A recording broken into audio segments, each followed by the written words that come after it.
Hi friends, இன்றைக்கி பட்டாணி குருமா பண்ணலாம். அதுக்கு 1 கப் பட்டாணி எடுத்து 6 மணி நேரம் ஊற வச்சு அதை இப்படி ஒரு குக்கரில் வச்சு 2 விசில் விட்டு எடுத்தாச்சு. பாருங்கள், இந்த மாதிரி இருக்கணும். அடுத்து பாத்திரம் வச்சுட்டு அடுப்பில் அதில் ஒரு அரை ஸ்பூன் சோம்பு போட்டுக்கலாம். நான் சின்ன வெங்காயம் தான் யூஸ் பண்ணுவேன். அதனால் ஒரு சின்ன பவுலில் சின்ன வெங்காயம் உரித்து வச்சுருக்கேன், அதையும் போட்டுக்கலாம்.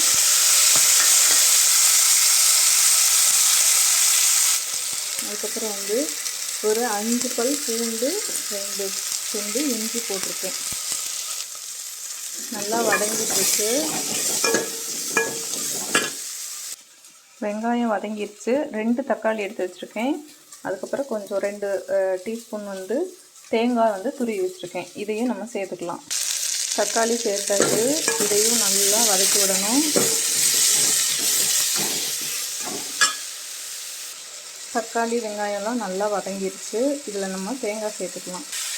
தேங்காய் சேர்த்து நல்லா ஒரு கிளறி வச்சுட்டு அடுப்பு ஆஃப் பண்ணிடலாம். இப்போது வதக்கி வச்சதை மிக்ஸி பவுலுக்கு மாற்றியாச்சு. நல்லா ஆறிடுச்சு. இதை அரைச்சிட்டு வந்துடலாம். இப்போது இதை அரைச்சிட்டு வந்தாச்சு. இப்போது பட்டாணியை தாளித்து விட்டுடலாம். அடுப்பில் பாத்திரம் வச்சாச்சு. கொஞ்சமாக எண்ணெய் ஊற்றியாச்சு. அடுத்து கொஞ்சமாக சோம்பு சேர்த்துக்கலாம். சோம்பு சேர்த்துட்டு சோம்பு பொரிஞ்சோடனே பட்டாணியை ஊற்றிக்கலாம். வேக வச்ச பட்டாணியை சேர்த்தாச்சு. இப்போது இதில் மசாலா பொருட்கள்லாம் சேர்த்துடலாம். கொஞ்சமாக மஞ்சத்தூள், 1 ஸ்பூன் கரம் மசாலா, 2 ஸ்பூன் மல்லித்தூள், 1/4 ஸ்பூன் மிளகாய் தூள் சேர்த்துக்கலாம். உங்களுக்கு காரத்துக்கு எவ்வளோ தேவையோ அவ்வளோ சேர்த்துக்குங்க. நல்லா கொதிச்சிட்ருக்கு. இதில் பெருங்காயத்தூள் கொஞ்சம் சேர்த்துக்கலாம். ஏன்னா பட்டாணி சாப்பிட்றோம் இல்லையா, அது ஜீரணத்துக்காக பெருங்காயத்தூள் சேர்த்து நல்லா மிக்ஸ் பண்ணி விட்டுறலாம். இப்போது இது நல்லா கொதிச்சிட்ருக்கு. நம்ம அரைச்சி வச்ச அந்த வெங்காயம் தக்காளி பேஸ்ட்டு இதில் சேர்த்துடலாம். சேர்த்து நல்லா மிக்ஸ் பண்ணி விட்டு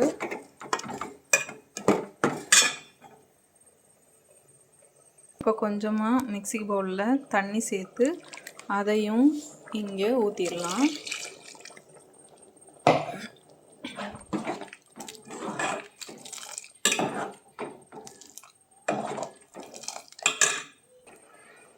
தேவையான அளவு உப்பு சேர்த்துக்கலாம். கல் உப்பு தான் சேர்க்குறேன். இப்போது இதை தட்டு வச்சு மூடி வச்சு ஒரு 2 நிமிஷம் நல்லா கொதிக்கட்டும். ஃப்ரெண்ட்ஸ், இங்கே பாருங்கள், நல்லா கொதிக்குது. சூப்பராக வருது மனம். சூப்பராக வெந்துருச்சு. இதில் மல்லித்தலை தூவி நம்ம அடுப்பு ஆஃப் பண்ணிடலாம்.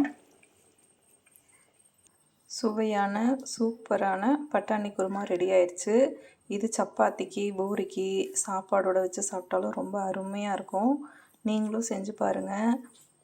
தேங்க்ஸ் ஃபார் வாட்சிங்.